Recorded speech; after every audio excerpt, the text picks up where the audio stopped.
Be honest. Read and enjoy. It was 2nd October. All the students of the school were busy making arrangements to celebrate the birthday of Mohandas Karamchand Gandhi. The teachers, under the guidance of the headmaster, were ready to receive the chief guest, yet to come. The chief guest was the author of many books for children. He was none other than Mr. Vasudeva Pandey. The entire setting was full of festivity. The chief guest arrived soon. Applause touched the sky. He was invited to occupy his chair. The headmaster presided over the function. Behind the dais was a large flex board of Gandhi grandly garlanded. The headmaster, who was the president of the function, in his address appreciated the services of Gandhi. Some teachers, later, made their valuable speeches, remembering the personality of Gandhi. It was then the turn of the chief guest.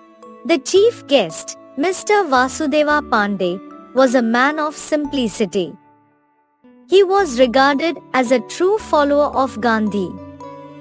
He, in his speech, made clear that Gandhi was an ordinary man with an extraordinary spark to turn the country to his side. His marvelous speech ran grandly.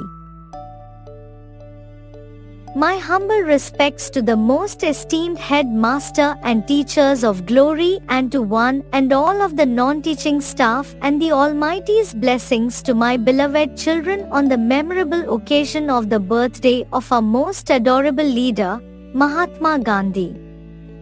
I feel highly delighted to stand before you to remember my God, not my only but of many. Gandhiji's simplicity and dedication to honesty made us celebrate his birthday. I feel so.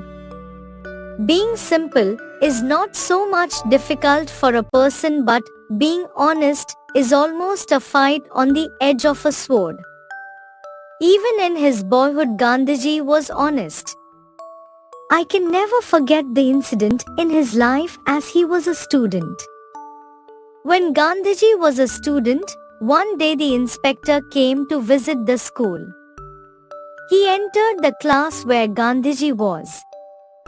During his inspecting activity, he gave some words for dictation. Gandhiji was unable to write the word kettle, the spelling of the word. Then the teacher silently signaled Gandhiji to copy the word from the student next to him. But Gandhiji did not do so. The inspector observed all this. He commended Gandhiji for his honesty. Gandhiji's motto was honesty mingled with truthfulness. Let's understand what honesty is. It is non-deceiving. Honesty is the quality that makes us live on the path of non-deceiving. Don't deceive anyone. Appear and speak as you are, said Gandhiji on many occasions. That's why the proverb, honesty is the best policy, has come into existence.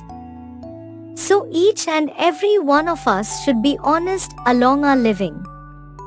It makes us real men, real human beings, and above human beings. Because of this quality, no unwanted happenings take place among our people. Our word and work should be clear enough to promote an atmosphere of peaceful coexistence without any stains of cheating. It is only the way by which we can express our respect, our gratitude to our great leaders like Mahatma Gandhi. This is all read by my grandchild, Somu, every day before going to bed, and on his request, I told these lines long ago and he wrote them in a notebook. So, my dear children, all of you appear to be my grandchildren, and my word to you is, be honest, whatever be the conditions. It may be an uphill task. But try to be honest. If once you have achieved, there will be no question of getting back. No one is virtuous from the mother's womb. You must try to become what you want to. During the process, you should be honest. You should not deceive yourselves, your parents, your friends. Coming to your teachers, they are your divine personalities. They are honest enough to make you good and educated. You should be honest enough to fulfill their dreams. Concluding his speech, the chief guest wished a bright future for all of the students. Later prizes were given away to the winners of various activities. The function came to a close with a vote of thanks to all.